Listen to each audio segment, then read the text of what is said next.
buenas noches. Un saludo muy afectuoso para todos. Rami, ¿cómo estás? Muy bien, Gabriel, ¿cómo te ha ido? Buenas noches a todos. Muy bien, muy contento porque hoy tenemos una sorpresa muy agradable. Ya nos va a acompañar el doctor José Benjamín Rodríguez Iturbe, el querido Pepe, un gran abogado, doctor en Derecho Canónico. Ha sido profesor en prestigiosísimas universidades, por ejemplo, en la Universidad Central de Venezuela, en la Universidad Monte Ávila, en Caracas, y desde el 2004 en la Universidad de La Sabana, en Colombia, donde enseña historia de las ideas y del pensamiento político. Ha publicado unos libros extraordinarios. Hay uno que, entre muchos, que yo quiero mucho, que se llama Historia de las ideas del pensamiento político, porque me invitó él muy honrosamente, me honró para que hiciera una presentación de ese libro hace ya algunos años. Pero tiene magníficos libros, La Revolución Bolchevique, tiene uno sobre el nazismo, tiene uno sobre Lenin y Stalin, tiene sobre el fascismo italiano, eh, El sueño de la razón, otra obra extraordinaria. Y nada, está con nosotros Pepe, también ha sido dirigente político. Pepe, buenas noches. Muy buenas noches, Gabriel. Un placer estar de nuevo aquí en contacto directo. Saludos a Juan Camilo también, que estoy conociendo esta tarde. Muy buenas noches, profesor. Qué alegría tenerlo con nosotros esta noche. Pepe, nosotros hemos desarrollado este espacio y ya llevamos más de, no sé, 20, 25 episodios grabados donde estamos hablando de, primero, esto surgió porque nos están diciendo mentiras, nos están lavando el cerebro y las mentiras vienen de todos los lados, vienen de la historia, vienen de los medios, vienen de los jueces, vienen incluso de las universidades, vienen de los burócratas, de muchas partes. Y queremos ventilar, o hemos venido ventilando con Juan Camilo, una serie de problemas a lo largo de todos estos tiempos, sobre todo dedicados a las ideologías y a las ideologías políticas. Quisiéramos aprovechar que estábamos con usted, que usted es un experto en este tema y en muchos temas de historia y de las ideas políticas, pues para conversar un poco de todos estos fenómenos. Pero antes de hacerle yo la primera pregunta, yo sí quisiera preguntarle, porque yo leía en su hoja de vida que usted pertenece, y los venezolanos me imagino que son los que van a entender mucho mejor esto, a la generación del 58. ¿Qué fue eso de la generación del 58? Hombre, la política venezolana ha tenido grandes oleadas generacionales, muy importantes. La más importante a efectos de la política moderna fue la llamada generación del 28, 30 años antes de aquella en la cual yo formo parte. 28 fue una emergencia universitaria. La universidad ha tenido siempre un impacto en la política venezolana muy grande. Y cuando no parecía que había ningún horizonte de democratización, de libertades políticas y civiles, etcétera, etcétera, un grupo de muchachos, porque no eran otra cosa en aquel momento, salió a dar la cara. Esa generación, de ahí Rómulo Betancourt, Raúl Leoni, Jovito Villalba, gente de una gran importancia en la historia moderna de Venezuela, y su evolución es, diríamos, apasionante el seguirla. Muchos conocieron, por supuesto, la prisión y el exilio, y a los pocos años de esa insurgencia del 28, que fue la Semana del Estudiante del 28, están firmando el Plan de Barranquilla, que es casi el primer proyecto de política moderna en Venezuela. En aquel momento se proclaman marxistas. Hablando con ellos ya en la vida parlamentaria, una vez le pregunté a uno, bueno, ¿cómo si el 28 ninguno de ustedes era socialista marxista? ¿Por qué el 31 se proclaman? Y la respuesta fue de alguien ya muy vinculado militantemente al Partido Comunista. Me dijo, el crack del 29, Wall Street. Nos pareció que era el cumplimiento de la profecía. Y entonces, en vista de aquella circunstancia, que además tenía efectos mundiales, nos pareció que estábamos en el camino de la historia. Bueno, esa gente, por supuesto, tuvo una evolución muy grande. Yo diría que Betancourt fue un hombre muy importante para la derrota de la insurgencia castrista con la juventud de su propio partido, que se fueron a formar la guerrilla universitaria en los años 60. Eso ya lo viví yo en la propia universidad. y diríamos, por supuesto, se le considera uno de los padres de la democracia venezolana. Raúl Leoni terminó aquí, siendo el presidente de la Federación de Estudiantes del año 28, terminó graduándose aquí en el Externado de Colombia, en Bogotá. Betancourt nunca terminó la carrera. Y sin embargo, él decía que ciertamente tenía más galones de incluso hombre culto. Yo diría, un hombre realmente interesante de conocerlo, por su forma de ser, era muy criollo, por otra parte. Hijo de canarios, es decir, el papá era canario, la mamá criolla, venezolana, y gente, yo diría, muy importante en la historia contemporánea de Venezuela. Hombre, mi generación sobre todo, Yacilla Caldera. Rafael Caldera es el fundador primero la Unión Nacional Estudiantil, después la primera configuración política de los socialcristianos en Venezuela.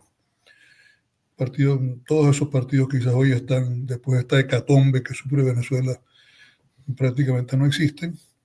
Yo formo parte todavía de una cosa que se llama el Consejo Superior de la Democracia Cristiana en Venezuela, pero es casi, digamos, la internacional dirige un grupo de viejos dirigentes que más o menos de distintas agrupaciones, porque aquello se atomizó un poco, y que seguimos, por supuesto, el drama de nuestro país, pero la vida universitaria ha sido en Venezuela importantísima, es decir, la casa que vence las sombras, pero de las federaciones de estudiantes ha salido siempre el resurgir Y yo espero que también después de este desastre, de esta destrucción que ha abarcado casi el primer cuarto de siglo del siglo XXI, también surge de la universidad. Pero esa la generación del 58 se refiere a ese momento histórico donde se refiere a la caída de la dictadura militar, que pensamos que sería la última, ¿no? En aquel momento teníamos 17 años y ahorita lo que nunca pensamos es que en el final de nuestra vida íbamos a toparnos con una cosa horrorosa, peor que cualquiera que hayamos vivido antes. Total, yo sí pienso, el himno de la Central, es decir, la Central como universidad, la primera universidad venezolana, etcétera, etcétera, al final es alma mater, abierto cabildo, donde el pueblo redime su voz, nuestro pueblo de amable destino, como el tuyo empinado hacia Dios. O sea que esa es la última estrofa del himno de la Central, ¿no? Yo diría que dentro de todas las universidades, ahí hay un caudal, un fermento. Yo sí pienso que hay futuro, por supuesto, ¿no? Y gente que se la ha jugado. Si los mártires del 2007, del 2014, del 2018, 150 muchachos universitarios muertos, ¿no?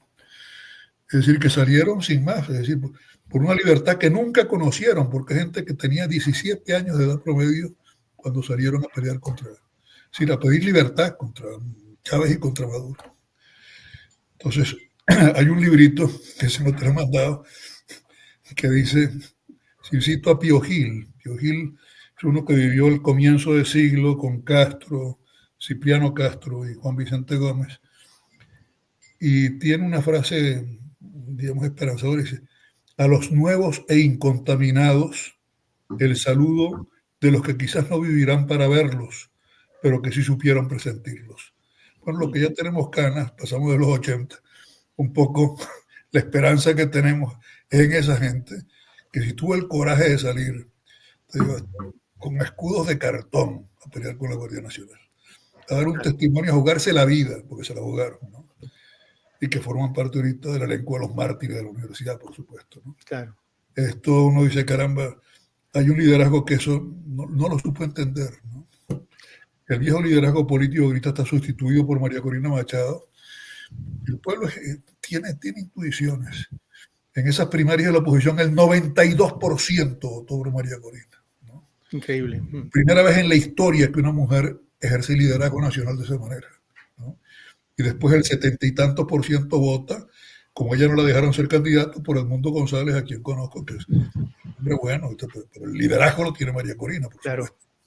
Ahí, profesor, me llama la atención mucho esa frase suya diciendo que la nueva sociedad o la nueva revolución deberá venir desde la universidad, y me llena de ilusión y de esperanza, pero quisiera preguntarle, aprovechando pues toda su experiencia académica, ¿qué rasgos le ve usted a las nuevas generaciones en dos vías, lo que más le preocupe, pero lo que le dé más esperanza para ver si ahí es donde está realmente el germen de la transformación que necesitamos. Lo que más me preocupa es que cada generación es hija de su tiempo. Y la cultura dominante que hoy está, digamos, afectando también a esa nueva generación es, diríamos, una visión bastante secularizada en el mal sentido del término, es decir, poco abierta a la trascendencia. Como digo, hay gestos heroicos, gente que entiende que la vida no es simplemente para disfrutarla, sino que son capaces, en última instancia, de jugársela completamente. O sea que sí, rasgos de generosidad. Que más allá del economicismo, por llamarlo también de alguna forma, de ganar plata y vivir bien, o de plegarse a cualquier circunstancia, hay gente que tiene ideales. Y yo sí pienso que las nuevas generaciones, cada generación tendrá su forma de entender. Pero yo sí pienso que no solo en Venezuela, en general en el mundo hay detalles. Las nuevas generaciones tienen un gran sentido de solidaridad, es decir, la motivación por lo social los mueve, a la vez de que están sufriendo de un mundo en el cual lo humanístico está bastante postergado, y además también yo diría que la falta de ese sentido trascendente de la vida y en última instancia de raíces, de raíz trascendente, de que le lleve al hombre a buscar, diríamos, a encontrarse con su creador y redentor, sin el cual la propia comprensión de sí mismo carece de sentido, ¿no? Correcto. Hay de todo, hay de todo. Yo diría que en mi ya no corta experiencia política, quiero decir, yo he tenido amigos que vienen de todos lados y a veces gente con una, diríamos, vida bastante agitada, ¿no? Y en esos largos años de vida parlamentaria que tuve, debo decir que mis grandes amigos, algunos de ellos vinieron, ya están muertos, venían digamos, de las antípodas, o sea, ideológicamente éramos, pero sin embargo éramos adversarios, pero no enemigos. Claro. Y podíamos tener una relación de amistad sincera. Gente a veces traumatizada por la lucha armada, por la violencia. Que Venezuela tuvo características muy distintas de las de Colombia, fue estrictamente un movimiento universitario, diríamos, ilusionados por la Revolución Cubana, y aquello duró 10 años, los años 60. Y con muchos de ellos, por supuesto, cuando volvieron a la vida civil, no hicieron ningún tipo de cosas como la que hizo Santos o lo que intenta hacer ahorita con el ELN, el señor Petro. No los tuvieron de congresistas. Simplemente, bueno, reconocieron que yo no tenía vida y volvieron a la vida civil y reconocieron, pues efectivamente.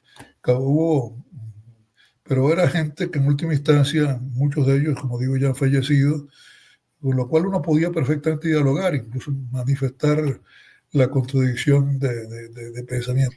Y puedo decir que muchos de ellos terminamos teniendo una auténtica amistad. El libro de Trotsky yo se lo dedico a uno que fue comandante guerrillero, así que nos habíamos conocido en los años de la universidad, que es Moisés Moleiro, uno de los fundadores del MIR, Movimiento de Izquierda Revolucionario.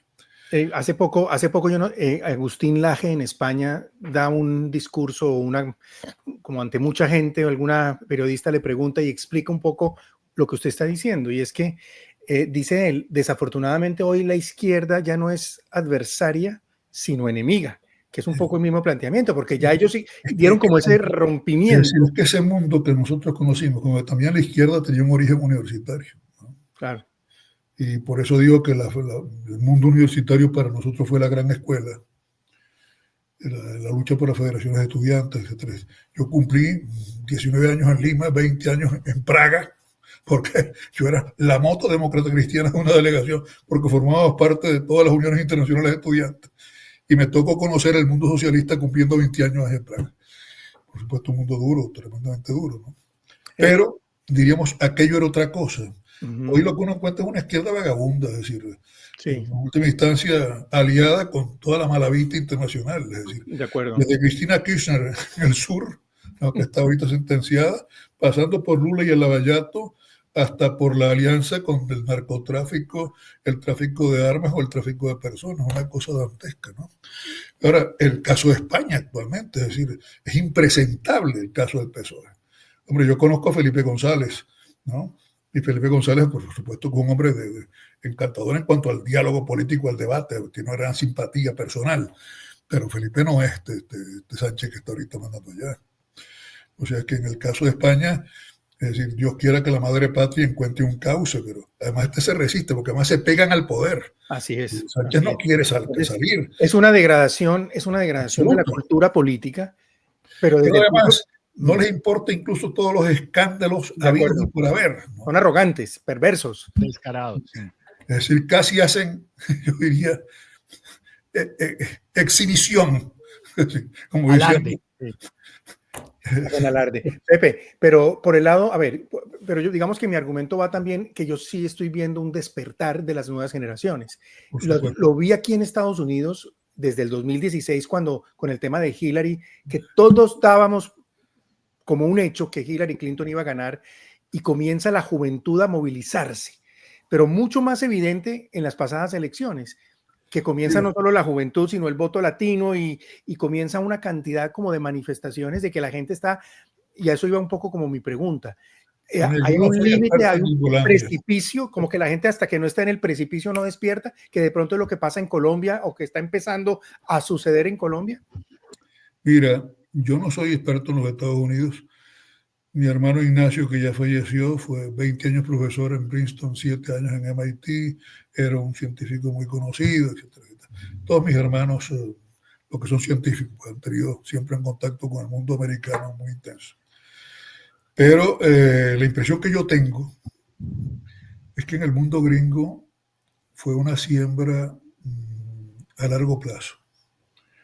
Y sí lo ubico con la Escuela Crítica de Frankfurt. El nazismo provoca una inmensa migración, ¿no? Hay una migración que tú y yo conocemos perfectamente, ¿no? Leo Strauss, Hannah Arendt, Hans Kelsen, una playa de Gerhard Niemeyer. Exactamente, por supuesto, todos ellos. Eric Voegelin, como dices tú, siempre discutíamos si era Voegelin o Voegelin. Es una playa enorme. Al lado que hubo esta escuela crítica de Frankfurt, que era el neomarxismo alemán, muy mal visto por la ortodoxia soviética, a raíz de la publicación en el año 32 de los manuscritos parisinos del 44 de Marx, ¿no? En la edición completa de la llamada Omega 1. Bueno, ahí aparecen los manuscritos económicos filosóficos de París. Entonces esta gente dice, hay que reinterpretar a todo Marx a la luz del Marx joven, el humanismo de joven Marx. Ahí quienes estaban: Adorno, Fromm, Marcuse, bueno, todo el elenco de la primera generación de la Escuela de Frankfurt. La segunda generación tiene el intelectual vivo, quizás más respetado de Alemania, que es concretamente Habermas sería. Jürgen Habermas, efectivamente. Bueno, esa es la segunda generación. Esa primera, ¿qué pasa? Llega Hitler y les tranca la escuela. Se fueron todos a Suiza y pasan enseguida después a Columbia University. Y cuando estalla la guerra se van ¿a dónde? A California. Yo recuerdo que las obras de Marcuse llegaban, pero estaban publicadas en los Estados Unidos, ¿no? Ahora era la interpretación, además, la deconstrucción de la propia concepción de la sociedad. Si la visión de la relación hombre-mujer en el seno de la familia como aplicación de la lucha de clases, bueno, eso es marcusiano, ¿no? Y eso, eso te deja mucha más huella, lamentablemente, por la simplicidad quizás o por la aberración que tenían en la siembra cultural en los Estados Unidos, que todo el elenco anterior que hemos hablado, es decir, Leo Strauss, Hannah Arendt, Hans Kelsen, todos ellos, ¿no? Es decir, fueron dos tipos de migración académica. Lo que influye es esto. Y estos empatan además después con lo que será la mezcolanza terrible que el mundo, sobre todo francés, que va también a colonizar el mundo intelectual americano, de la alianza entre Freud y Marx, ¿no?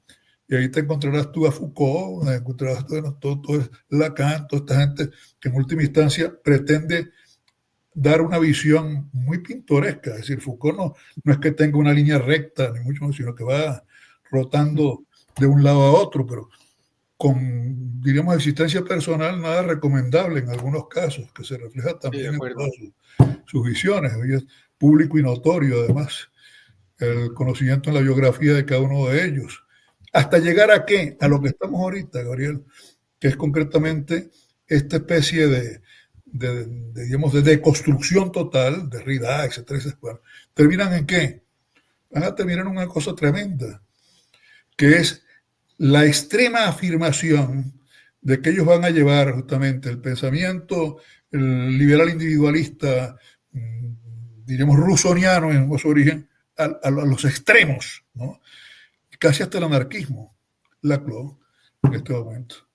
Es decir, todo ese mundo, esa nueva izquierda que intenta buscar un anclaje teórico en algo que es casi más anarquismo que marxismo, ¿no? Y entonces es el rechazo de toda autoridad, la crítica por la crítica, es decir, la deconstrucción total, ¿no? En el sueño de razón, ahí te encontrarás tú una especie de evolución de muchos de ellos, ¿no? Ahí digamos que además únele a eso el dinero que encuentran en los Estados Unidos. Por supuesto, pero además hay gente en los propios Estados Unidos que dicen, bueno, que el pensamiento más cínico francés fue el que colonizó la Academia Americana. Así es. Y por supuesto, negado, considerado casi que tiene una especie de alergia instintiva a cualquier visión trascendente de la vida, a cualquier mención de la religión o de lo religioso, ¿no? Es una especie de desprecio al creyente. Veíamos hace poco en lo de las universidades cómo fueron quitando en los escudos de arma o en los documentos fundacionales cualquier alusión al cristianismo que fue, digamos, el origen que explica Harvard o Yale o Princeton o Columbia. Y después en Venezuela o en Colombia, estos teóricos indigenistas, entre comillas, que te arrastran a los próceres, bueno, los mandan a la porra. Bueno, pero no te mandarán a la porra, ni mucho menos. Ni embrutecen. A los próceres de ellos. No. También por eso hay todo un capítulo, ahí me inspiró Camila. Pero Pepe, hay un punto de todas maneras que a mí me llama mucho la atención de la política americana, es que en Estados Unidos uno no está viviendo en un país, uno está viviendo dentro de 50 países. Totalmente. Entonces la Unión Americana tiene unos resguardos extraordinarios. Yo que estoy en Texas, Texas ha sido como muy abanderado, y últimamente la Florida también, por ejemplo, en hacer resistencia a todo ese movimiento de izquierda que se avecina o que se avecinaba tan fuertemente desde Obama. Y ha habido los American Liberals. Bueno, pero ha habido un componente de cristianización de la política americana también muy evidente, sobre todo que tiene un auge. En algún otro episodio comentábamos con Rami que una de las razones por las cuales Hillary pierde, además de todas estas, es porque un evangélico acá muy conocido que se llama Billy Graham, el hijo de Graham, del grande Graham, que era muy famoso, se dedicó a visitar en un bus gigante por todas las capitales de los estados dentro de la elección para Hillary Clinton y contra Trump en el 2016 a rezar. Entonces él llegaba a las ciudades capitales de los estados y hacían oración para que no ganara Hillary. Pues no lo decían así, pero todos sabíamos que... Y se fue gestando como un movimiento muy grande. A mí me asombraba porque era multitudinario. Capital donde llegaba, en cualquiera, fuera Tallahassee, fuera aquí a Austin, a la que fuera, él llegaba y generaba toda esta cantidad de gentes y rezaban. Y entonces ve uno también que hay un componente cristiano dentro de resistencia, digamos. Por supuesto. Es más, mira, en el caso de América Latina, lo que pasa es que también estamos buscando siempre modelos externos. Quizás es una cosa muy simplista la que te voy a comentar, pero mi shock cuando vine a Colombia hace 20 años, y todavía no vuelvo a mi patio, Dios quiera que pueda volver pronto. Mi shock era, yo vengo de un país tremendamente laicista desde la independencia. Colombia es un país tremendamente creyente. Y el mundo chileno, que yo admiro mucho, un fenómeno diferente. Entonces yo decía, en Chile es un país también laicista como Venezuela, pero con una élite católica que yo no sé si existe hoy o no, después de la llegada de Boric, de todo esto lo que ha pasado, pero al menos cuando yo conocí Chile, en la época del viejo Frei, que no tiene nada que ver con el Frei joven, ¿no? Frei Melvin, Frei, todo esto, yo tengo un profundo cariño y gran respeto. Aparte que eran mis compañeros de política, es caramba, pienso que no tiene nada que ver con el actual fenómeno de Chile. Y Boris, por ejemplo, es hijo de un democristiano, del gobernador de la Magallánica, ¿no? Y dando semejante cosa, bueno, siquiera ha tenido algunos destellos criticando a Maduro y criticando a Ortega y tal, pero aquello no es decir, Boric es la negación de lo que uno hubiera pensado en política. Sin embargo, decía, bueno, Chile tiene un país laicista con una élite cristiana. Colombia tiene un país cristiano con una élite absolutamente laicista y liberal, ¿no? Y el drama venezolano es que tenemos un país laicista con una élite laicista, lo cual no nos podemos agarrar. O sea que justamente esa generación que fue la de nuestros padres, quiero decir, por medio de mi padre no fue un político, hombre, estuvo en la fundación de la Unión Nacional de Estudiantes, estuvo en la fundación de COPEI, pero bueno, era un ingeniero, ¿no? Normal y corriente. Pero en el caso de abrirse paso en política, costó mucho porque solo había espacio o para liberales en el sentido más rusoniano de la palabra, ¿no? O para marxistas. Abrir un cauce distinto de inspiración cristiana. Bueno, nunca era un partido confesional. La discusión era por qué usábamos el término social cristiano o demócrata cristiano. Quizás ahí también la culpa no está por acá, está por allá en Europa, porque el nombre histórico eran los populares, ¿no? Y de hecho todavía el Partido Popular Europeo se llama así, pero cuando después de no sé cuántos años, desde la cuestión romana, ¿no? 1870 hasta 1915, levantan la pena de excomunión para que puedan participar en un gobierno de coalición nacional con ocasión de la Primera Guerra Mundial. Bueno, permiten que los populares, Alcide de Gasperi, que había sido antes diputado en el Imperio Austrohúngaro, ¿no? El nombre histórico eran los populares. Después el nombre de democracia cristiana ya empató. Es decir, siempre me pareció que era usar el término cristiano, confesional, en darle sentido ideológico a una cosa que no es ideológica. Claro. Ahí. Pero eso no. Es decir, eso fue casi, diríamos, la Santa Romana Iglesia. O sea que, cuando permitieron que se metieran en política, nombraron incluso un cura, Sturzo, y después la destra católica casi obliga que querían contemporizar con Mussolini, bueno, prácticamente lo sacan. Después fue senador Gavita, Sturzo, que era excelente persona. Lo de Gasperi, bueno, excelente personaje, por supuesto, ¿no? Muchos de ellos. Moro es de mi época, Fanfani de mi época también. Pero esa es otra cosa, porque Adenauer formó parte del Centrum, que sí era un partido confesional católico. ¿Por qué? Porque la historia del Centrum era defender los derechos de la minoría católica frente al Kulturkampf de Bismarck. Pero después, la CDU actual, bueno, aparte de que pudimos discutir sobre sus programas o cosas, ya no tiene ese carácter confesional del Centrum. Eso se acabó cuando llegó Hitler, ¿no? Ya que tuvieron incluso mucha importancia en la preguerra. El Österreich Volkspartei en el caso de los austríacos, o el Mouvement Républicain Populaire en el caso de los franceses, ¿no? MRP, el nombre eran los populares, y por eso en el seno del Parlamento Europeo todavía hoy hablan del Partido Popular Europeo, ¿no? PP. Ajá. Entonces, yo hubiera preferido 1000 veces que no se usara el nombre, meter el cristiano. ¿Por qué? Porque no se puede ideologizar la creencia. De acuerdo. Porque ahí la ideología política o el programa político de la política es eminentemente relativa. Depende de circunstancias de espacio y tiempo. Y la creencia no depende de circunstancias de espacio y tiempo. Ahí, profesor. Relativizas lo absoluto, absolutizas lo relativo. Claro. Entonces, yo te lo he visto en muchas desviaciones de quienes fueron compañeros míos. Es decir, yo en Chile hace muchos años no podría votar demócrata cristiano. ¿Por qué? Porque han adherido a todos los programas. Ellos se consideran de izquierda y la izquierda los considera de la derecha y uno sabe qué son, ¿no? Que es también el problema con la democracia cristiana en Europa. Pero, profesor, le quería aprovechar, bueno, su discurso es apasionante y lo he disfrutado mucho. Tengo muchas preguntas, pero quiero aprovechar este último comentario que acaba usted de hacer sobre este ejercicio de los cristianos en la política y el fracaso de la democracia cristiana, que es evidente, pero quisiera preguntarles sobre este llamado al que tenemos. Un periodo ya no tiene otra cosa. en este momento, la tarea cultural, lo decía Augusto del Noche, ¿no? El laboro político, un laboro cultural, decía, ¿no? Y efectivamente era la senadora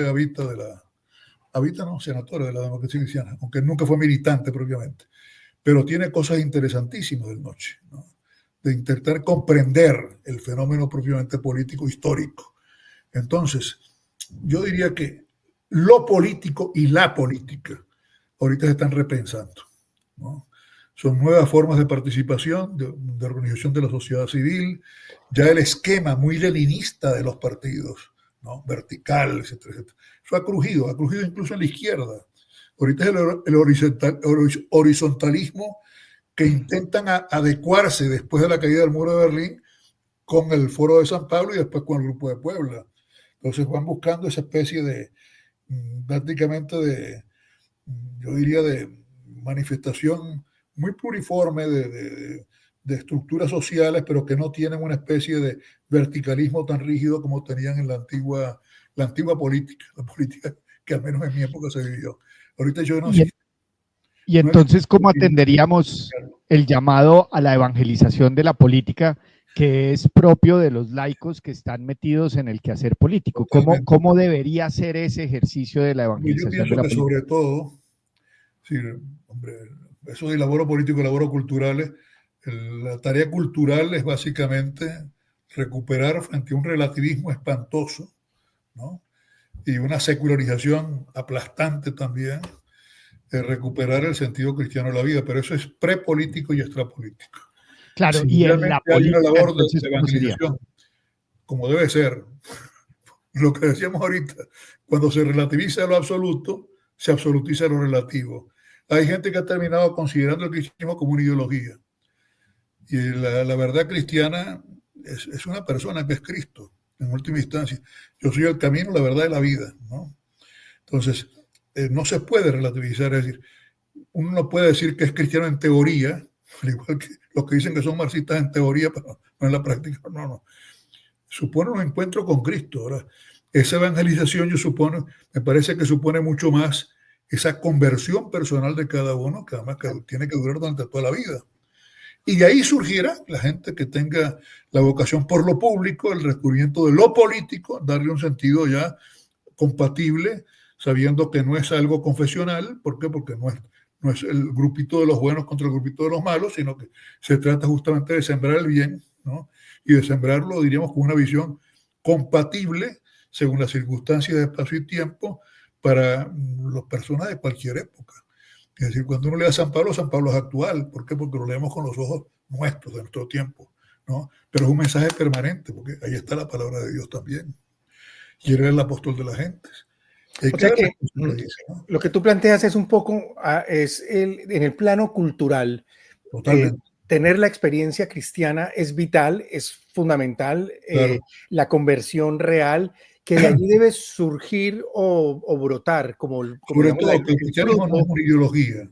Ajá. Es decir, cuando uno rebaja el cristianismo a compararlo, simplemente, bueno, están los liberales que son unos individualistas y tal, están los colectivistas, estatistas, y la tercera opción somos nosotros, que era la insignia de la democracia cristiana chilena, un poco reflejaba eso. Eso es ideologizar la creencia, eso es una estupidez, con el perdón. Es decir, la creencia no se puede ideologizar. Otra cosa es que el creyente tenga una concepción de la política de acuerdo a sus circunstancias de espacio y tiempo. Pero la política no es dogmática.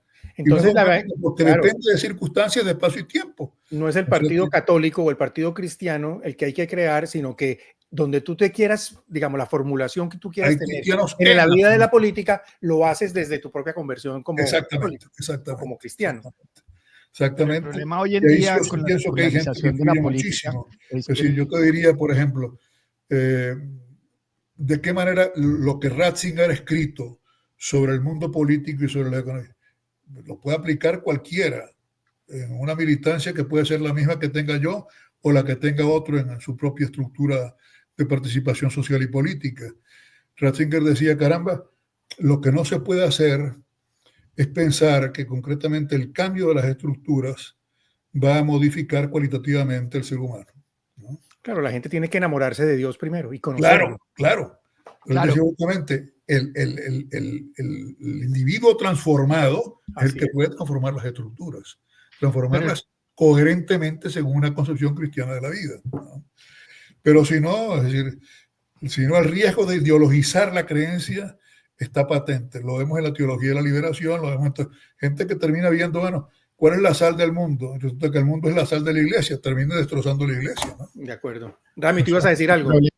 El problema que yo veo ahí es que para cuando ya llegamos a esa instancia donde el cristiano bien formado decide dar el paso de participar en política, en las circunstancias actuales no encuentra dónde, porque los partidos actuales todos son inmorales. De hecho, en el ejercicio en el que nosotros estamos con Unión Familia, encontramos que por estatutos el Partido Conservador es el que más acogida le daría a un cristiano en Colombia. Sin embargo, muchas peleas hemos tenido que dar públicamente y privadamente al interior del partido, porque la verdad es que temas como el aborto, temas como la eutanasia, la ideología de género, que son absolutamente inmorales para un cristiano, así es, terminan siendo defendidos por todos los partidos políticos de una u otra manera con más o menor intensidad. Entonces, en un escenario como esos, ¿cómo hace un verdadero católico para participar en política si no existe un espacio que lo acoja? Uno de dos, o lo crea o modifica lo existente. No tiene otro chance. O simplemente se retira de la vida pública. Pero o crea su propio camino, o si está ya en un camino que ha aceptado, intentar, diríamos, vivificarlo con su propia perspectiva. Ahora, que es duro, yo sí, honestamente, yo cuando veía el panorama político, para mí me desconcierta Colombia, porque esta es una política de tribus. Se siguen personas, ¿no? Es decir, y prácticamente es los subgrupos de acá, en base a personalidades. De familias. Sí. Hay veces que sí, efectivamente. Entonces, me dice, caramba, por ejemplo, la dicotomía liberal-conservadora subsiste en Colombia y en algunos países de América Central. En el resto de América Latina, la política decimonónica quedó barrida hace años. Yo decía, bueno, aquí fue el impacto de la guerra de los 1000 días, no lo sé, pero quedó aquello, cada partido con sus propios ejércitos que además pelean, y de pronto hay el periodo liberal, el periodo conservador, después las luchas terribles, es decir, entre el viejo Santos y el Laureano y todas aquellas polarizaciones tremendas. Hoy todo el mundo dice que con esto del intento de asesinato de Miguel Uribe Turbay, decimos, bueno, hay que bajar el tono, no se puede polarizar. Bueno, es que la siembra ha sido tremenda. La siembra ha sido tremenda desde el propio pináculo del poder, porque el lenguaje que usa Petro no es precisamente el más cariñoso respecto a sus oponentes, ni mucho menos, ¿no? Entonces, cuando se dogmatiza, el drama de la política dogmática, el prototipo de los cuales son los marxistas, los primeros, ¿no? O en política económica hay que ver también, hay un dogmatismo liberal a ultranza, ¿no? Yo no soy experto en economía, pero al menos la fórmula de la economía de mercado alemana me parecía tanta libertad como sea posible, tanta intervención como sea necesaria. Ese fue el eslogan de Adenauer, ¿no? ¿Por qué? Porque efectivamente hay desequilibrios muy fuertes, ¿no? En toda América Latina. Y no somos, diríamos, hasta ahora la política no es un problema de élites, ¿no? El otro día me decía que uno que estuvo en la marcha del silencio, decía, gente que puede decir, bueno, aquí faltaba como el tono del mestizaje criollo, decía, todo blanquito. Decía uno de los que estuvo en la marcha, ¿no? Entonces, yo le decía, caramba, en cuanto a la estructura política, yo sí vengo de partidos que tenían casi su vertebración muy popular, ¿no? Es decir, de los distintos estratos sociales y de distintas proveniencias. Nadie podía decir que se identificaban por el color de la piel o por el estrato social en el cual estuvieran ubicados. Ese tipo de partidos aquí no existe. Aquí son mucho más grupos de opinión que de militancia, excepto en la izquierda. La izquierda colombiana sí tiene el sentido de militancia rígida, en mi opinión personal, ¿no? Entonces, la militancia que yo conocí, que participó, fui militante 50 años, ¿no? Eso solo lo entiende el que lo ha vivido, ¿no? Ahí Tiene quisiera sus hacerle aspectos una... positivos y sus aspectos negativos. Y la vida de un partido así, yo diría que, hombre, tenemos una hermandad grande. La gente que entramos en política nos seguimos tratando fraternalmente, ¿no? Pero diríamos que es agridulce la vida política. Si no es un coser y cantar, ¿no? Ahora, sí es una escuela también para aprender a mandar y que saber obedecer, ¿no? Y sobre todo los empeños conjuntos, ¿no? Ahora, que eso tenga, por ejemplo, en el caso de Italia, volviendo al caso, quizás yo viví varios años en Italia, recuerdo, ¿de dónde venían todos estos? Andreotti, Fanfani, de la FUCI, la Federazione Cattolica Universitaria Italiana. ¿Quién era el conciliario de la FUCI? Bueno, Montini, el que después sería Pablo VI, ¿no? Cuando matan a Moro, por primera vez un papa pide públicamente a los secuestradores que le respeten la vida. ¿Por qué? Porque lo conocía de muchacho. Ahora eran unos cuadros excelentemente bien formados, caray. Cosa que después no se vio, ¿no? Después el grupo Giovanili de Gasperi tuvo que enfrentar mucho con ellos. ¿Por qué? Porque de Gasperi había sufrido el fascismo, pero en uno de los congresos del Partido de la Juventud presumía que era de izquierda y tal. Y ante Guido Bonella de pronto empezó a gritar fascista. Y de Gasperi pegó una puñetazo y dijo, ¡Siti! ¡Cállense! Pues todos vamos a gritar libertad cuando Dios ti padre cantaba no Giovinezza, ¿no? Este hombre gritó libertad cuando los papás de ustedes estaban cantando Giovinezza. Se acabó la discusión. O sea que un poco, todo depende mucho. Ese grupo de la FUCI, yo diría, bueno, no hicieron, pienso yo, una política confesional, pero sí hicieron. La FUCI hoy no es esa FUCI. Claro. La claro. Federación Católica Italiana hoy no, es otra cosa. Al menos no es lo mismo. Pepe, ¿no? si uno te preguntara a ti, bueno, por un lado estamos viviendo o estamos sometidos a muchas ideologías, a un gran relativismo, a todo el tema de la corrección política que no te dejan decir ciertas cosas. ¿Tú qué consejo darías? ¿Cómo logra uno desmontar esa maraña de mentiras que están apareciendo por todos lados? ¿Es un problema solamente académico, intelectual? ¿Léete este libro o tú crees que falta algo más? Hombre, yo pienso que hace falta, primero, hay gente que no tiene la vocación intelectual y la política no puede ser simplemente una especie de intercambio entre gente que se mueve en un cierto nivel de la inteligencia, como dicen los rusos. No, sino que pero yo sí pienso que el ejemplo hace mucho. El Es ejemplo. decir, desde el lenguaje, yo te diría hasta el cuidado de los gestos, es decir, la vulgarización del lenguaje, la degradación del lenguaje político. Eso tiene un efecto social muy negativo, que es de las cosas que, por ejemplo, en la lista del poder de Colombia hoy me parece más terrible en el caso de Petro, ¿no? Pero también pensando en Chávez, es decir, un lenguaje de carretero, pero no porque los carreteros sean, diríamos, de menor calidad, sino que hay el ejemplo demostrativo, es decir, la gente imita a quienes están conduciendo. Entonces yo sí pienso que, aunque se hace camino al andar, sí se hace camino al andar, pero la opción por la vida pública, que es muy dura, ¿no? También supone eso, el seguir dando testimonio, aunque no se paladeen las mieles del poder, ¿no? Claro. O sea que, por ejemplo, yo estoy convencido de que los que quedamos de mi generación, ya lo que nos queda es un poco el decirles que hicimos mal. Es decir, no fue que no quisimos, sino que o no supimos o no pudimos y apareció Chávez, ¿no? Y eso es un drama. ¿Por qué? Porque tenemos que hacer también mea culpa. Entonces, una de las cosas que se le puede enseñar a nuevas generaciones es dónde, por acción o por omisión, metimos la pata, ¿no? ¿Y dónde metieron por ejemplo, la pata? yo estoy escribiendo, yo llego solo hasta el 58, ¿no?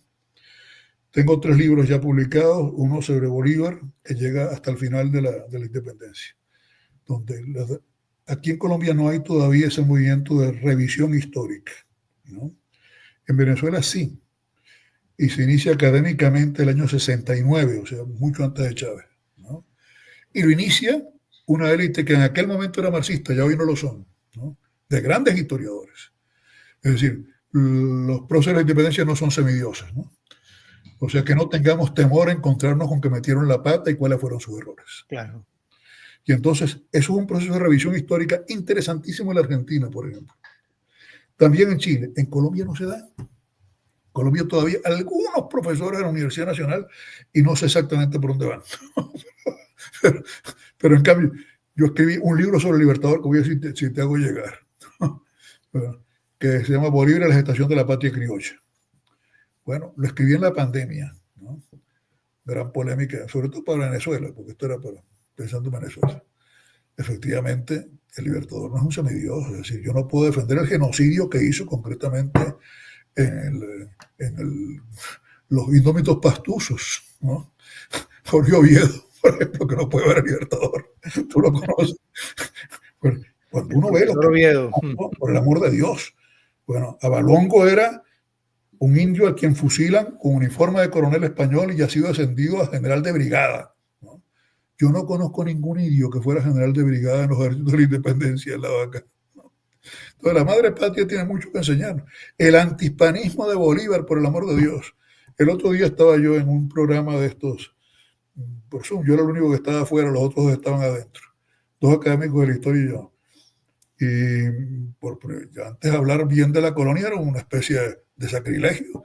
Y ahorita me encuentro con que este profesor académico de la historia, que tiene para mí en su discurso de incorporación a la academia fue sobre la Carta de Jamaica, fue una defensa de los 3 siglos de presencia hispánica, sin lo cual no nos entendemos, que hemos sido víctimas de un neocolonialismo mental y cultural, ¿no? El antihispanismo de Bolívar además fue absolutamente instrumental buscando la ayuda de mercenarios ingleses, porque la legión británica era legión de mercenarios, por el amor de Dios. Claro.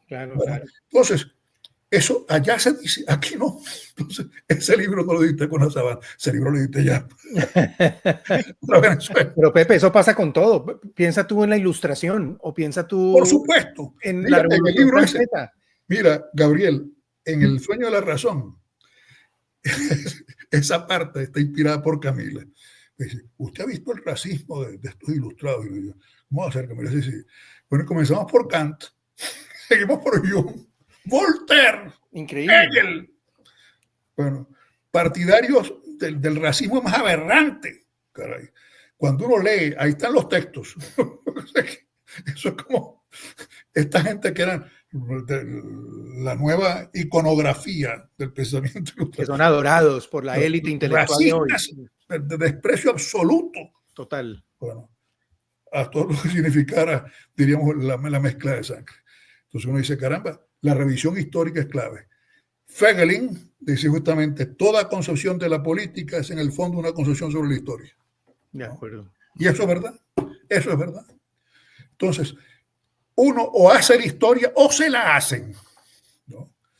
Entonces, como te digo, parte de estos viejos antiguos académicos, cuando yo comenzaba mi carrera docente, que en aquella época eran marxistas, ya hoy no lo son, ¿no? Gente con background importante académico, investigadores serios, han dejado de ser marxistas. Pero es rehacer la historia. Y una historia tan dramática como la colombiana, hay que rehacerla, porque si no se la hacen.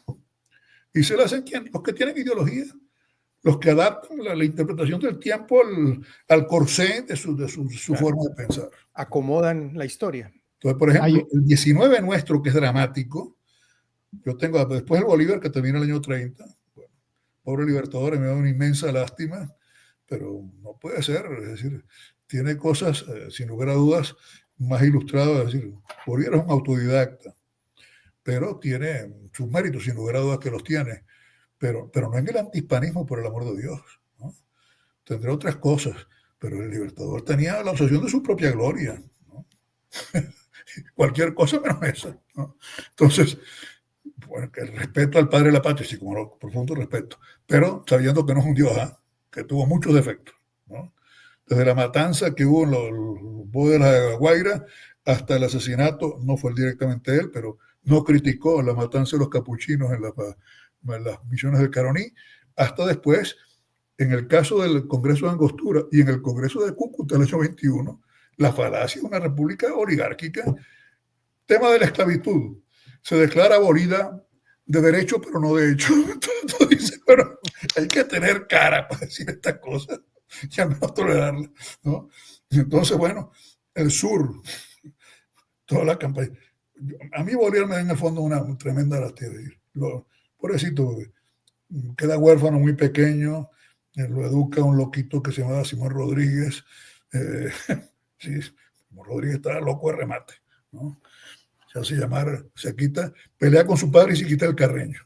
Y después se quita también Rodríguez y se hace llamar Samuel Robinson. Entonces, algo le faltaba por aquí arriba, ¿no? Ese era uno de los héroes de Chávez, ¿no? Entonces dice, bueno, estamos a veces guiados por, hay que rehacer la historia. Pero después de la separación de la Gran Colombia, Páez y Santander tienen unas cosas muy buenas y otras que son muy malas, por ejemplo. Pero hay que valorarlo, hay que rehacerlo. Entonces, desde Páez hasta la llegada de lo que nosotros llamamos los andinos, que es la presencia de Castro y de Gómez, ¿no? Comienzo del siglo XX en Venezuela. A eso le dedico todo un libro, hasta el año 45, la aparición de la generación 28. Y el tercero, que acaba de salir, no es una reedición de un libro que yo había escrito sobre la década militar del 48 al 58, sino una especie de revisión en base al drama actual, ¿no? Que se llama Del octubrismo a punto fijo. Y ahí sí aparecen, pues, todo, gente que yo sí conocí directamente. Hasta ahí llego, porque otra cosa, hasta por edad no creo que tenga tiempo de escribir más cosas, pero en última instancia, del periodo democrático se ha escrito bastante, y del periodo de Chávez todos hemos escrito alguna cosa, sobre todo muy negativamente, porque ha sido la destrucción del país. Pepe, ¿tú cómo ves? Hay que meterse con la historia. Okay. Consejo que yo le doy a los jóvenes: sí. Estudien la historia de su país y la interpreten, caray. Y hay que dar una visión cristiana en la interpretación de la historia. Es decir, el primer gran consejo a un colombiano: la historia de Colombia es bien compleja, caray, ¿no? Bien compleja. Y aquí, si me predigen laicismo, aquí puede haber incluso un clericalismo malo. El grupo Golconda, el nacimiento de la teología de la liberación, es colombiano. Después está Cristianos por el Socialismo en Chile y tal, pero el núcleo inicial es colombiano. Después está en el Perú, que ya murió ahorita hace poco. Pero dice, bueno, caramba, ¿esto es producto de qué? Producto, por supuesto, de las miserias personales, cómo no, pero también de todas las confusiones que existían, ¿no? Entonces hay que revisar eso, ¿no? Geraldine, no sé si tú la recuerdas, hizo una maestría en la Nacional muy buena, Gabriel, hablando justamente sobre la mezcolanza en el origen del ELN. Se lo premiaron en la Nacional. Qué bien, ¿eh? Y él está volviendo ahorita con un doctorado en Inglaterra. Bueno, yo a Geraldine le di clase en primer semestre. Ahí estoy también. Mira qué bien, ¿eh? Profesor, yo no quisiera dejarlo pasar por este programa sin preguntarle sobre el tema de las élites, la responsabilidad que han tenido, pero particularmente la élite venezolana. Yo sí quisiera que usted nos hiciera una pequeña reflexión sobre cuál es el rol de la élite venezolana en este debacle que están viviendo. La élite venezolana, si es que puede hablarse de élites, en mi tierra hay, yo diría, más que un igualitarismo.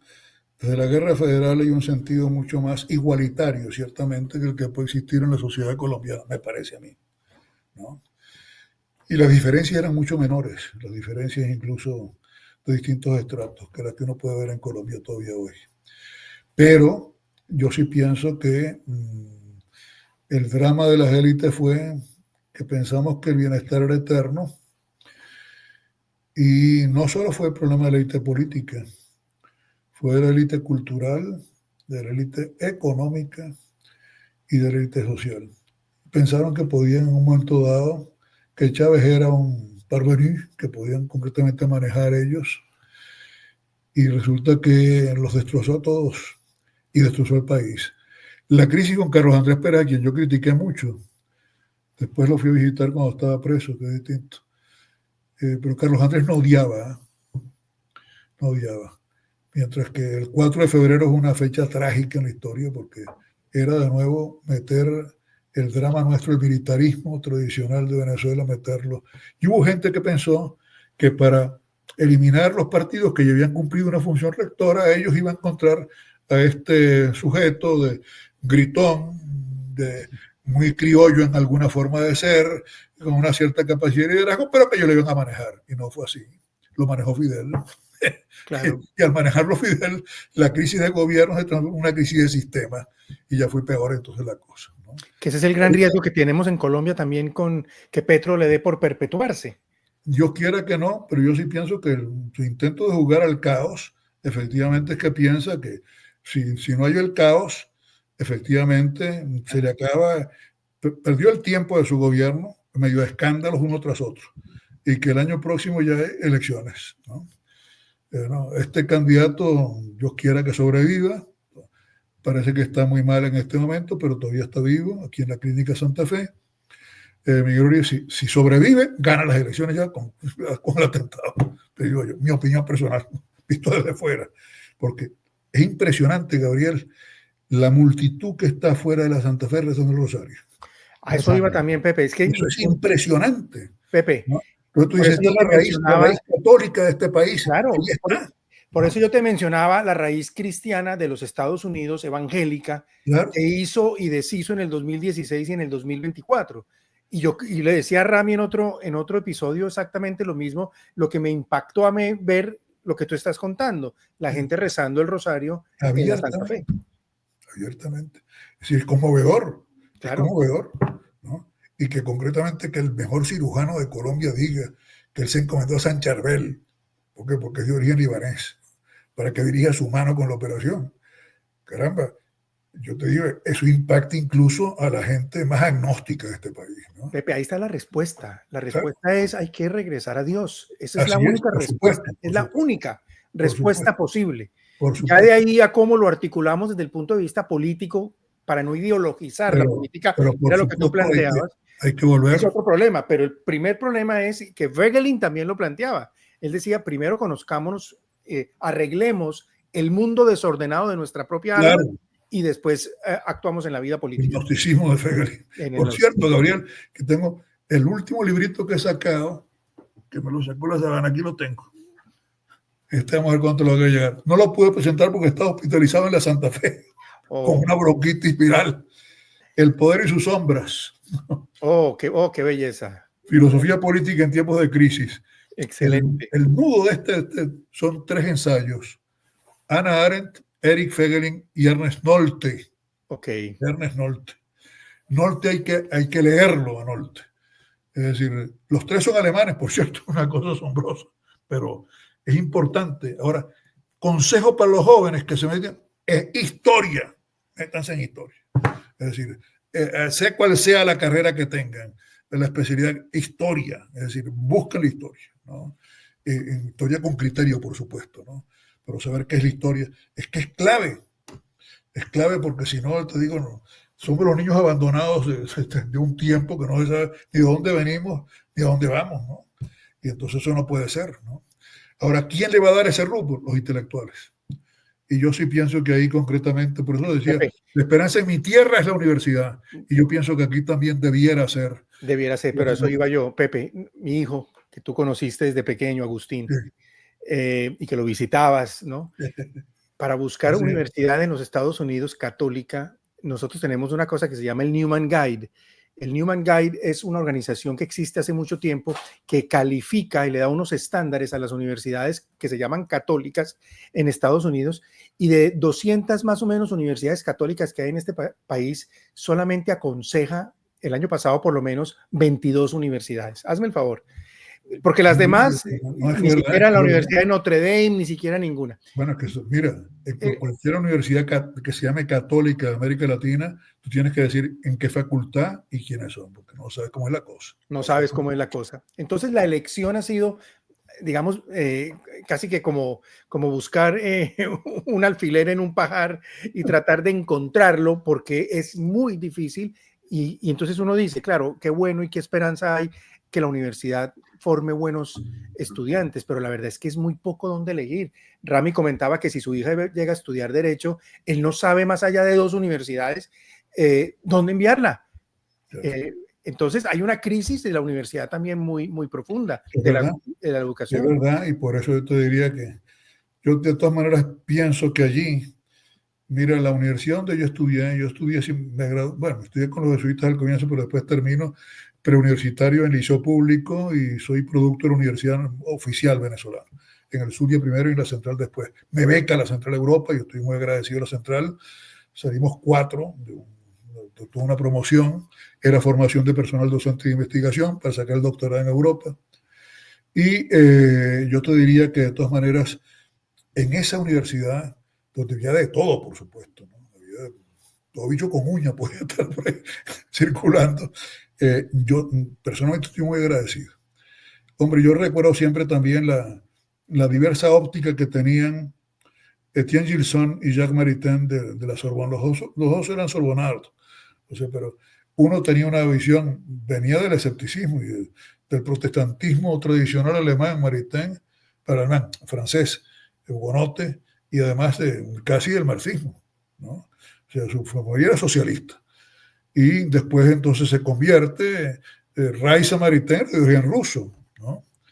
Y se conocen, bueno, buscando firmas para el respaldo a los muchachos que la ojrana zarista perseguía en Rusia en 1901-1902. Se casan a los veintitantos años.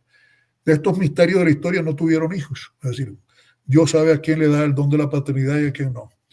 Pero fue una pareja bellísima, bellísima, ¿no?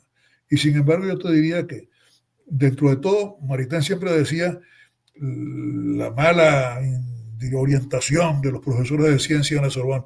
Y Gilson, en cambio, decía, yo estoy encantado con la educación que yo recibí en la Sorbonne.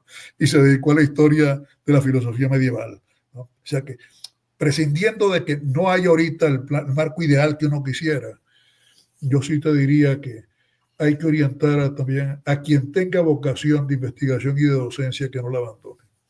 Muy bien. Que no la abandone porque es clave. Muy Es bien. sembrar. Bueno, tú lo sabes de sobra.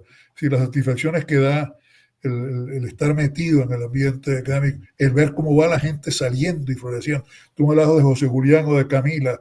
Bueno, los dos son unas maravillas de personas, por el amor de Dios. Además, talentos excepcionales. Camila es de la gente superdotada que yo conocí. Bueno, y José Julián y Denejada, ¿no? También. O sea que yo pienso que la tarea que hacen ellos, yo no pude terminar este semestre porque estaba hospitalizado con esta tremenda bronquitis que te digo que tenía. Mis clases de Derecho las terminó Camila y mis clases de Ciencia Política las terminó concretamente Cristian Rojas. Lamentablemente no pude terminar, espero poder dar el semestre que viene.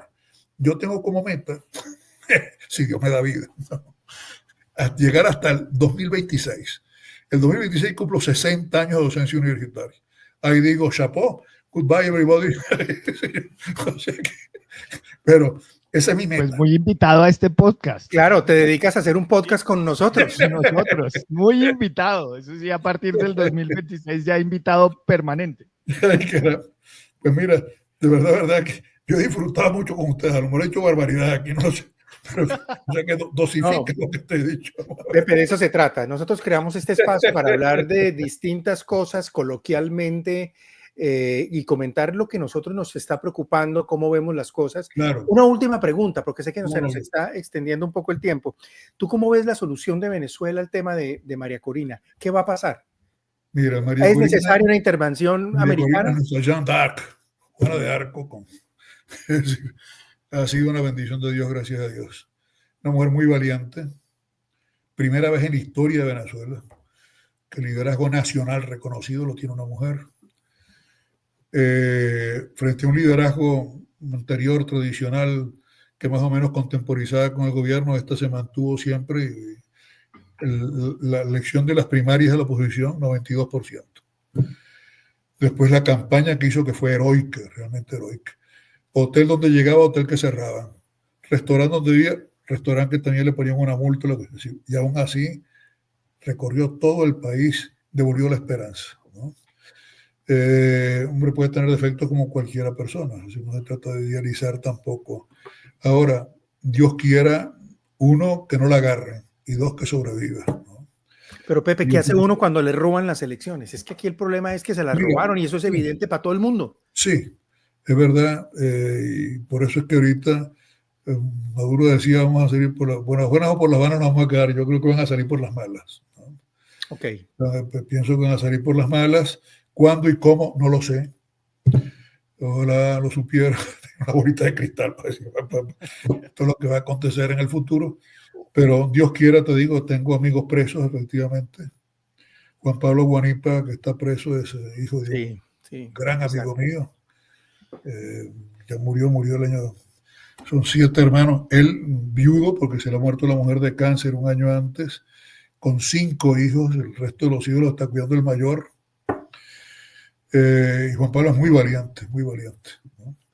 Pepe, ¿no hay un renacer católico en Venezuela? ¿Tú cómo ves el tema religioso en Venezuela? Mira, yo pienso que gracias a Dios, fíjate, la divina providencia hace las cosas. El primer santo venezolano no es un cura ni una monja, es un gran profesor de medicina llamado José Gregorio Hernández, al cual después los santeros y cosas, eso retrasó su proceso.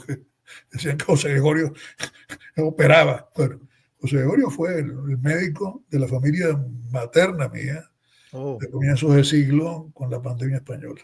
O sea que desde antier, ¿no? Murió cerca del sitio donde yo nací, en Caracas, ¿no? Ahora, era sobre todo un gran profesor de medicina, ¿no? En la decanatura de medicina de la Universidad Central está su retrato no como santo, como profesor de modernización de la enseñanza de la medicina. Todos sus estudios en Francia. Intentó ser cartujo, no lo pudo por su propia condición física, pero se dedicó a decir un hombre científico, ¿no? Entonces, el que sea en un país de tradición tan laicista, un laico, un médico, profesor de la facultad, eso te da también una alegría. Bueno, por primera vez yo creo que he visto en el aula magna de la Universidad Central de Caracas, que es una maravilla, también una especie de misa en honor a cuando se anunció su canonización. Bueno, cosa que también es insólita, eso no se veía tampoco, mucho menos, ¿no? Y ahora después también está otra monjita, la hermana Rendiles, que la han canonizado. Venezuela no tenía ningún santo, tenía una beata, que todavía no es santa, y estos dos que estaban allí en camino. Así que gracias a Dios, pero yo sí pienso que puede haber un renacer.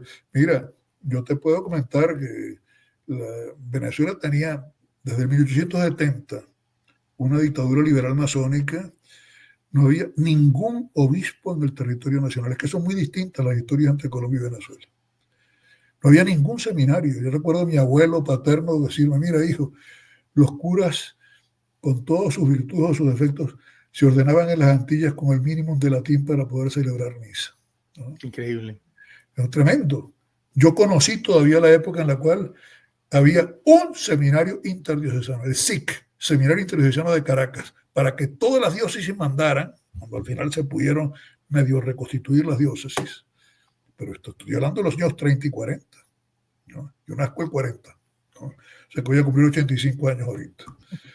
Vocaciones, mira, mínimas. Hombre, recuerdo el obispo de mi tierra, que le decía a mi padre, mire, don Bernardo, aquí no hay vocaciones para él, sino para los judaísmos.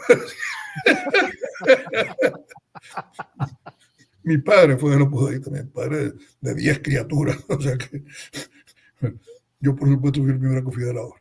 Pero después estaba también un hermano mío sacerdote de la obra que ya falleció. Es decir, y ha habido, yo te diría, gracias a Dios, un aumento de vocaciones sacerdotales en todo el país. Qué bueno. Pienso que eso es muy positivo. Todavía falta la formación de ese clero, no es flor de un día. En los momentos de grandes tribulaciones hay algo que sucede. Lo veíamos también en otro episodio trayendo a colación From Under the Rubble de Solzhenitsyn, Rami. Entonces, y veía uno esa experiencia personal de conversión o de vuelta, de giro. Y yo siento que los pueblos sienten eso. Una de las cosas que nos llamó mucho la atención al comienzo en este episodio fue que mirábamos las cifras, quién nos está viendo en Latinoamérica, y donde más nos estaban viendo era de Venezuela.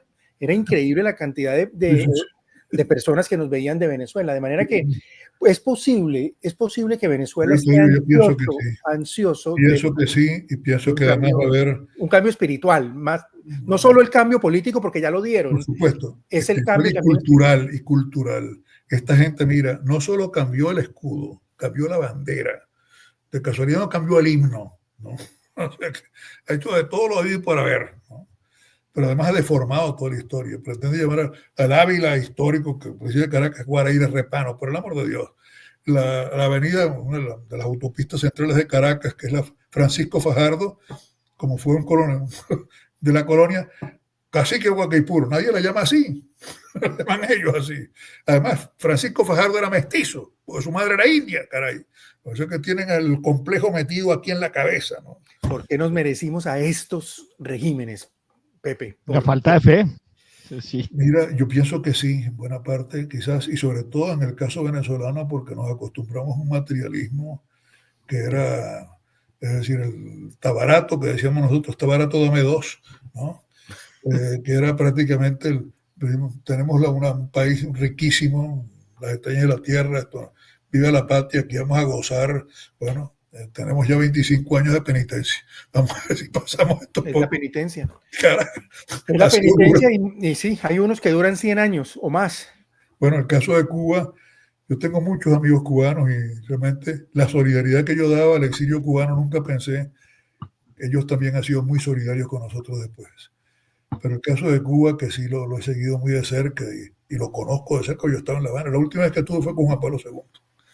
Pero, caray, yo también sueño con un renacer cristiano en Cuba, potente, potente, porque primero el cubano, somos caribeños. Entonces, el Caribe imprime carácter, ¿viste? O sea que hay un poeta de estos. Tengo un amigo que está en Miami ahorita, el último sobreviviente de la Junta Patriótica contra Pérez Jiménez, que es muy amigo mío. Papá criollo, mamá de origen alemán, Aristelleta Granco, pero la Aristelleta ese está vinculado casi con Bolívar, tiene 92 años. Y hay un poeta de su tierra, porque desde origen oriental también, dice, hablando del Caribe, dice, como para decirlo de rodillas, qué bien está que en nuestro mar me quieras, qué bien supo nacer en tus riberas, qué bien sabrá morir en tus orillas, qué llano azul para sembrar lequillas, qué historia de vigilias costaneras, qué mar de ayer para inventar banderas coloradas, azules y amarillas, ¿no? Ese es el pequeño poema hacia el Caribe. Y es verdad, el Caribe imprime carácter, ¿no? Imprime carácter. Sí, sí, sí. Yo creo que sí. Pepe, mira, no sabes la inmensa alegría que nos dio tenerte. Un gran abrazo, Gabriel. No, a ti, gracias por ese regalo, gracias por ese libro que me enviaste, espectacular. Yo estoy terminando uno, cuando lo termine te lo voy a mandar. Claro. Pero me pareció fenomenal y tenerte, ojalá en otra oportunidad también para seguir contando. Y hablando de para mí ha sido también un desahogo gigantesco. O sea que... Qué bueno dedicarle un episodio para que lo pienses, por ejemplo, al tema de la ilustración y al tema y al eterno progreso, a Turgot, por ejemplo. Tantos temas que hablábamos y que podemos observar. Y a ver cuándo aparece. Muchas gracias. muchas gracias. Yo también quisiera darle gracias a Dios por este episodio, por la vida del profesor y por todos. Muchas gracias a todos. Dios los bendiga. Muchas gracias. Si este proyecto te gustó, suscríbete ahora. Hazlo ya. Por favor. Es gratis. Nos queremos pensionar.